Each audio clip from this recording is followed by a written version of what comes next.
happening, Wargamers? Welcome to the Meditations for our most recent Star Wars Shatterpoint Battle Report. Alex and I just got through playing with the new Moff Gideon pack and the Mandalorian pack. And yeah, if you didn't watch it, all I'm going to say is holy Mandalorian, man. Like, Mando did everything. He did. Mando was insane that game. Like, he took out the Dark Troopers. Did he do the Dark Troopers twice? I think so. He took out Moff Gideon. He did some stormtroopers there. Like, Mando did a lot this game. He got work done. He was consistent. He was durable. He just commanded. I think durable is also the key word there. Like, you put a lot of damage into Mando, and he just kept shrugging it off. And because of his identity, he just kept healing up too. Yes, he is truly just all of the things you need a character to do. I love Mando. Mando is so good. Oh my goodness gracious. And this could just be recency bias, but holy jumping. Like, Mando just rocking up and just dummying the Dark Troopers so early on. And like, I mean, Mando went from here to here to here to over to there, then back over to here. Yeah, like, he's fast. He hits hard. He's durable. He heals. He's all of the things. He shoots at range. He deals damage in melee. What's his weak point? I don't know, man. His weakness is that you want him to be near scoundrels or bandos or Well, here's the best part. Hunters. It doesn't say other Mandalorian scoundrels or anything like that. It just says if all allied units within 2 are. Yeah, so right? if he's on his own? If he's on his own, a clan of 2 triggers. If any character is able to just stand there and be on their own, it's probably the Mandalorian. Yeah, no, it's crazy. Like, he was really good. I also want to talk about Greef Karga for a moment. Like, I don't think Greef Karga on his own did a whole lot, but as a support piece, I felt him. Yep. Like, this game, I felt Greef Karga a lot. Like, being able to position all bounty hunters a dash. That's very good. For one force. Closing the deal, like, sure, it didn't take out the Stormtrooper Sergeant, but it was a cheeky, like, 4 damage that I put into him or something like that. Absolutely. There was one job. That was awesome. Oh, the priority token on an enemy character is just... Mwah. Oh, yeah. Now, it could be random. You could draw it into something like Vader. Yeah, we could have drawn Vader, and then it would be like, well, I don't know if this is happening. But getting the Dark Troopers and then them getting absolutely dummied like immediately was rough. Yeah, like, just in general, like, Greef Karga, like, while he wasn't putting out a lot of damage himself, I felt he was doing a lot for my pieces. Absolutely. And then IG-11. He did the thing. He did the thing. Beep, beep. Oh my god, I'm so happy he did the thing. And more than the thing, he was effective just on his own. What is it? I think he got like 2 activations total this game, right? And I mean, the first one he just moved and took a point, but the second one, the fact that he took out he took out the Dark Troopers. Yes. Yeah, he took out the Dark Troopers the second time, and then he did a lot of damage to the Death Trooper. No, he was great. I really like IG-11. Oh, absolutely. And then just blowing up. Yeah, that was great. Taking the Dark Trooper for his wound as well. And yep, teeing up Moff Gideon for Mando to come in and beat him up. That was actually huge, because if that 5 damage wasn't on Moff Gideon, Mando would not have taken him out. Absolutely. Right? IG-11, I feel, actually did something that it's the weirdest way to go about it, but I find in Shatterpoint, a lot of the times you'll get a character who activates early, and then they stand there and they do nothing for a long period of time. IG-11 stood there and did nothing, and it was terrifying. Well, every time you gain a momentum, it's just like, let's roll, let's see what happens. Because 5 damage is nothing to be scoffed at, man. Yeah, like, that is a lot. He was standing on or near a point that needed to be captured the entire time. Like, even early on, where he could have dashed over to this point had I been concentrating onto it. It was terrifying. Oh yeah, no, and you had to play around that. Yeah. Like, you really had to play around that. And, like, sure, it sucks that, he gets removed from the table if he rolls that fail, but I mean, the trade-off is 5 damage. Like, I seriously wounded Gideon, and I took the Death Trooper out of contention for the rest of the game in that one. And yeah, no, I would say that was totally worth it. Absolutely. That was totally worth it. And the fact that it happens out of my action as well, like out of sequence, that can really be detrimental, because that could also mean, like, hey, you just took a point. No, you didn't. Yep. So yeah, that was huge.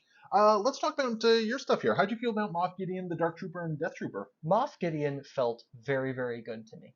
Had I been able to get just a little bit further on his attack tree and get that free use of Long Live the Empire, I feel like it would have been really, really good.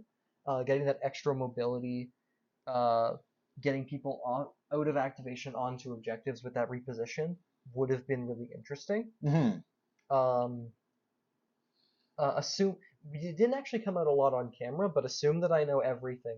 Making you pay 2 to reserve a card was big. I mean, there's a reason I only reserved one card. Yep. Right? That whole game, pretty much. I am very biased, but You Have Something I Want is a great identity, and I love it very, very much. I think it's a lot of fun. It came up almost every melee attack I did. Well, not only that, but the second Gideon was on that point, it was just his point. Yes, tying points is really, really good, and rolling that extra die. I wasn't sure how, because it is conditional on attacking someone who's on a point you don't control.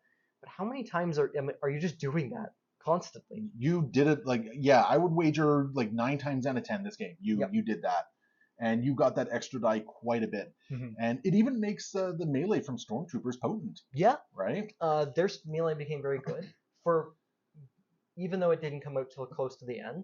The Dark Troopers getting that when punching Bouch. Yep. Was and we were talking about it briefly beforehand, and I said, yeah, I'm just going to kill Bouch. Like the odds of me not killing Bouch with that were so low, and I think that extra die did really, really help.